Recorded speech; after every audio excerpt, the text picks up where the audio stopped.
Narito ang 21 moments na binago sa One Piece live action simula kay Garp. Una nga natin siyang nakita sa episode 68 sa anime. Pero sa live action, si Garp ang nag-conduct para sa execution ni Gold D. Roger sa episode 1, kung saan hindi natin makikita sa original story ng manga. Sa One Piece manga din, sinabi ni Shanks kay Luffy na medyo matagal na sila sa Windmill Village, kaya kailangan na nilang magpaalam. Pero hindi sinabi ni Shanks kay Luffy kung saan sila pupunta. Pero sa live action, sinabi nga ni Shanks specifically na hahanapin nila ang One Piece. Are you going after the One Piece? Yeah, as soon as we resupply. When will you be back? We're not coming back. Anyways, marami ding mga character sa live action na medyo hindi tugma sa expectation nating mga fans. Tulad na lang kay Lakero, Nojiko, Bilmir at Makino, na nagkaroon nga ito ng maraming negative comments. Pero para sa akin, tolerable naman ang mga character na ito considering sa magaling na pag-acting nila. Except na lang kay Ben Beckman. Ang introduction din kay Luffy ay medyo magkaiba sa anime. Originally, may nakalaban nga siyang isang sea beast. At bago malunod ang kanyang bangka dahil sa ipo-ipo, nag-decide siya na pumasok sa isang barrel. Pero magkatulad pa rin ang outcome nito sa live action kung saan napunta nga siya sa barko ni Alvida. Si Iñaki Godoy, ang gumanap bilang Luffy, ay saktong-sakto nga sa energy at sa magandang kalooban ng character ni Luffy. Naipakita rin ng One Piece live action ang humor ni Luffy. However, mas matalino ang Luffy sa Netflix adaptation kaysa sa anime. Bagamat ang Luffy na ginaganapan ni Iñaki ay malikot pa rin, tila mas mature at matalino ang character na ito compared sa Luffy na kilala natin sa anime. Ang introduction din kay Zoro ay medyo kakaiba. Sorry. Ibang live action nata to.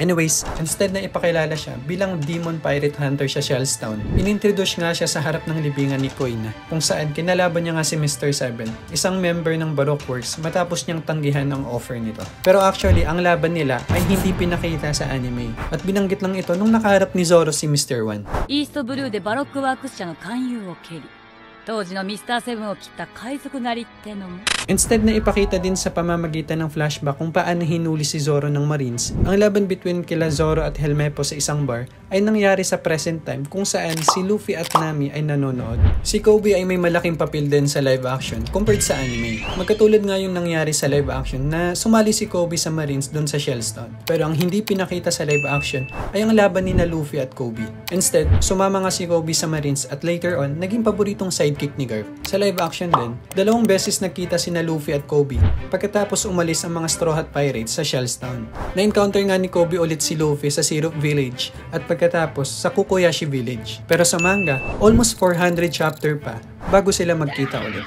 Inagaw din ni Baggy the Clown ang atensyon sa buong season 1. Sa live action nga, si Baggy ay merong isang circus kung saan ginawa niyang mga preso yung mga tao doon. Although sinira nga ni Baggy ang buong village ng Orange Town, pero sa manga, wala itong binanggit na circus o mga tao na ginawang preso ni Baggy. Ang labanan din between ni Baggy at Luffy ay magkaiba sa original story. Ang lahat nga ay nangyari sa loob ng circus ni Baggy instead sa labas ng Orange Town. Hindi rin kinaptured ni Baggy si Luffy, Zoro at Nami na magkasabay sa manga. At lalong hindi rin tinorture ni Baggy si Luffy sa pamamagitan ng pag-stretch ng kanyang katawan. Dinagdagan din sa Netflix One Piece ng medyo personal history between kay Zoro at Kabaji. Sinabi nga ni Kabaji na pinatay daw ni Zoro ang kanyang kapatid, which is hindi naman nangyari sa manga. Despite sa paghaharap nila, hindi nga pinakita sa live action ang labanan nila compared sa anime. Instead, sinapak lang ito ni Zoro matapos itong makawala. Ang backstory ni Usopp at ang kanyang introduction sa Netflix One Piece ay similar sa original story. In fact, isa ito sa mga favorite episode ko sa live action. Pero ang hindi ipinakita sa live action ay sila Nenjin, Tamanigi at Piman o mas kilalang ni Usopp Pirates. Hindi nga minention ang mga sidekick ni Usopp o reference man lang bilang Easter eggs. Ang plano nga ni Kuro sa One Piece Season 1 ay katulad din sa nangyari sa manga. However,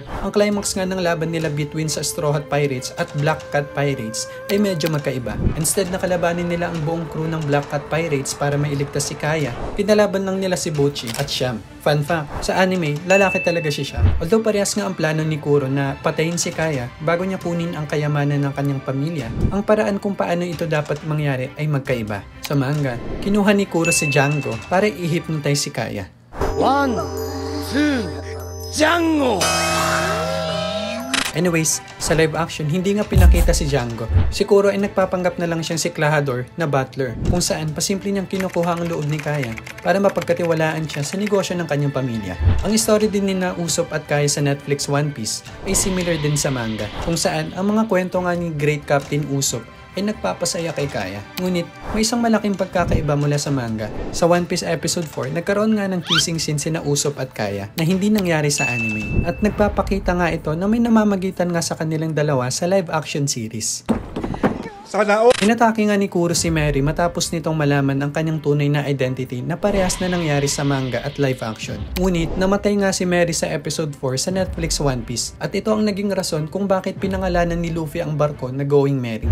Hereby name this ship the Going Merry. Pero sa manga, nakasurvive talaga si Mary na magkaiba sa pinakita sa live action series. Naalala niyo din ba si Johnny at Yusako? Ang mga kaibigan nga ni Zoro nung Pirate Hunter pa siya ay hindi pinakita sa live action. Originally, inintroduce nga sila bago ang Baratie arc. Magkasama nga si Johnny at Yusako sa Straw Hat Pirates hanggang sa Arlong Park. Medyo disappointing nga na hindi sila sinama sa live action. I guess mas prefer ng Netflix One Piece na mag-focus na lang sila sa original Straw Hat Pirates. Nakita nga natin si Don Krieg sa One Piece Season 1 ng Netflix. Ngunit, mas maliit nga lang yung papel niya kumpara sa manga. Kinalaban nga ni Mihawk ang Don Krieg Pirates at nagdulot ito sa kanila ng malubhang pagkatalo gaya sa original story. Pero sa live action, pinatay nga ni Mihawk si Don Krieg bago pa ito makarating sa Baratie. Kaya instead na harapin ni Luffy si Don Krieg sa restaurant, nakipaglaban si Luffy kay Arlong. Isa ito sa mga pinakamalaking pagbabago mula sa One Piece live action. Ang pagpalit kay Don Krieg kay Arlong ay nagkaroon nga ng mas maayos na takbo yung kwento at ito ay nagdulot ng mas malaking impact para kay Arlong bago ang mga episode sa Arlong Park.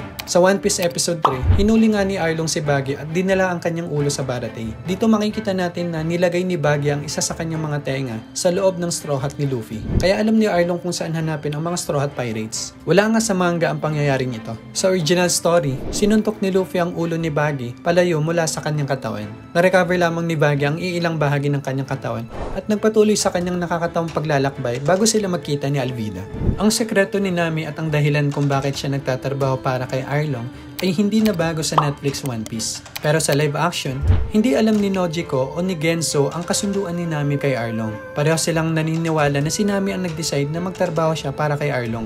Nalaman lang ni Nojiko ang katotohanan sa episode 7 bago ninakawan si Nami ng pera ng mga Marines. Sa manga, alam nga ni Nojiko at ng buong village ang dahilan kung bakit nagtatrabaho si Nami kay Arlong para mailigtas ang kanilang buong village. May malaking bahagi din si Garp sa buong One Piece Season 1. Si Garp nga ay naging isang antagonist para sa Straw Hat sa live action series. Hinahabol nga si Luffy ng kanyang lolo mula sa Shellstone hanggang sa Kokoyashi Village na hindi naman talaga nangyari sa manga. Bukod dito, ang pagtitaining ni Garp kay Kobe at Helmeppo ay inilipat at naganap ng sabay-sabay sa mga adventures ng Straw Hat sa East Blue. Speaking kay Helmeppo, binigyan nga tayo ng kakaibang scene kung saan ginagaya niya nga si Zoro na nakahubad, which is wala naman sa totoong story ng One Piece. Kakaibang fanservice nga yung binigay ng live action para sa mga fans ng One Piece. Pero alam mo ba na marami ding binago sa One Piece bago i-release ito sa anime? Panoorin mo ang video na ito at siguradong magugulat ka sa mga binago sa One Piece anime.